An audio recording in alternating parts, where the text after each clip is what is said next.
morning. We just returned from a historic 12-day trip to Asia. Everywhere we went, the American delegation was greeted with tremendous hospitality and tremendous respect. People are respecting our country again, believe me. We brought back more than $300 billion worth of deals, which could reach well over $1 trillion within a very near future. That means jobs for the United States at a very high level. As you know, we've just come up with the best job performance in over 17 years. But this is a lot more jobs. We think the number is going to actually get a lot better.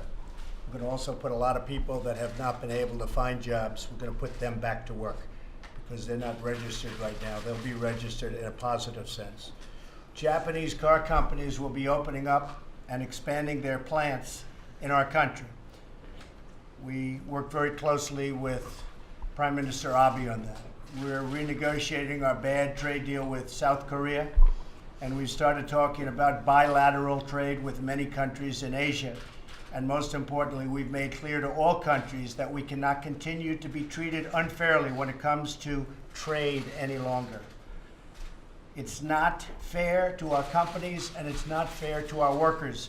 Last year, we lost over $800 billion on trade deals with other countries. So we had a negative number, a trade deficit of almost $800 billion with other countries. That's not going to be happening. That's changing. And I explained that to them from the standpoint of Asia. They understand it. Every one of them understand it. One of the primary goals of our trip was to pursue the denuclearization of the Korean Peninsula.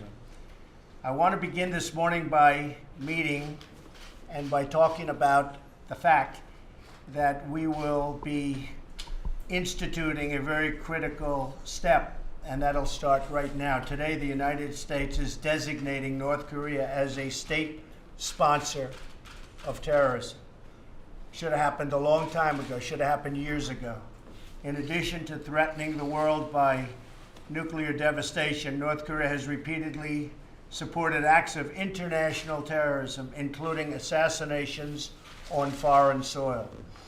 As we take this action today, our thoughts turn to Otto Warmbier, wonderful young man, and the countless others so brutally affected by the North Korean oppression.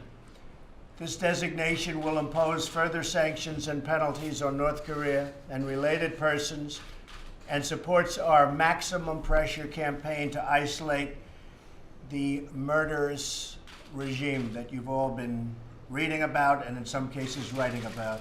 Tomorrow, the Treasury Department will be announcing an additional sanction and a very large one on North Korea, and this will be going on over the next 2 weeks. It'll be the highest level of sanctions by the time it's finished over a 2-week period. The North Korean regime must be lawful. It must end its unlawful nuclear and ballistic missile development and cease all support for international terrorism, which it is not doing. Today, cabinet discussions will also focus on crucial domestic policy issues. I want to congratulate the House of Representatives for passing a vital and historic tax cut last week, and I'm very hopeful the Senate will do the same very soon. We're going to give the American people a huge tax cut for Christmas. Hopefully that will be a great, big, beautiful Christmas present. With the Democrats giving us no votes for tax cuts for purely political reasons, obstructionists, it will be up to the Republicans to come through for America. I think they will. I hope they will. It's up to the Senate.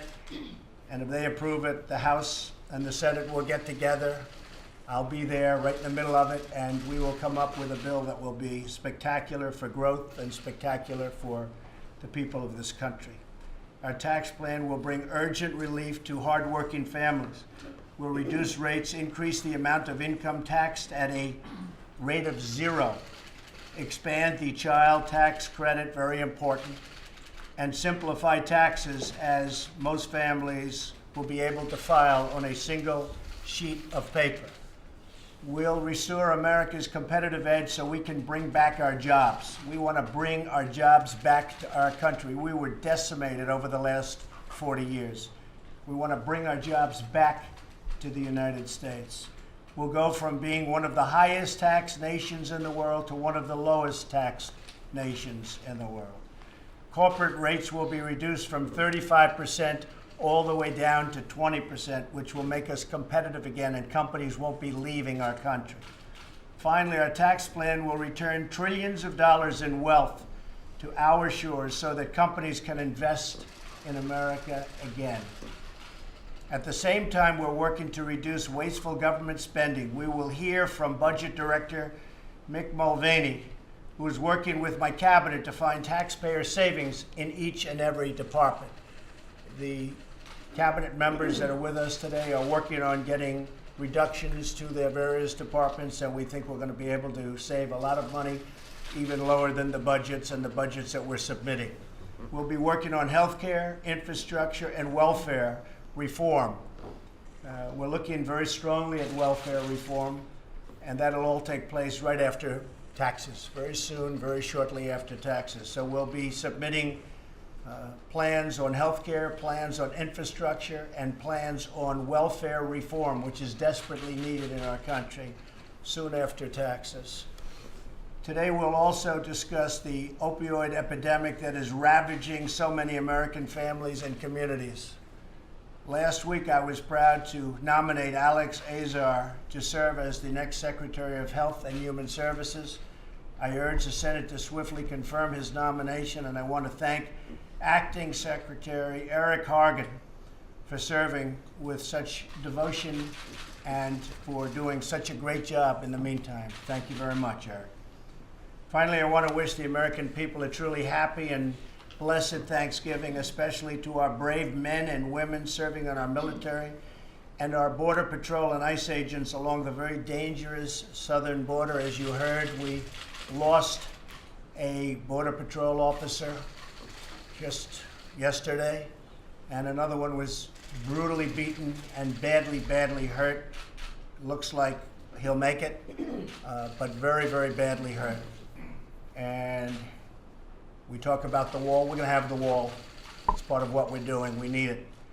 It's rough territory. That's where the drugs are coming in. A lot of things are happening along the border, the southern border, and we're going to straighten it out. We've already reduced the numbers, and you see the numbers, that back to 78% down from what they were. And those numbers will get better and better, but we have to stop the massive drug flow from pouring in. And my respect to the families that were so badly hurt yesterday, because they were devastated. Those two families were devastated.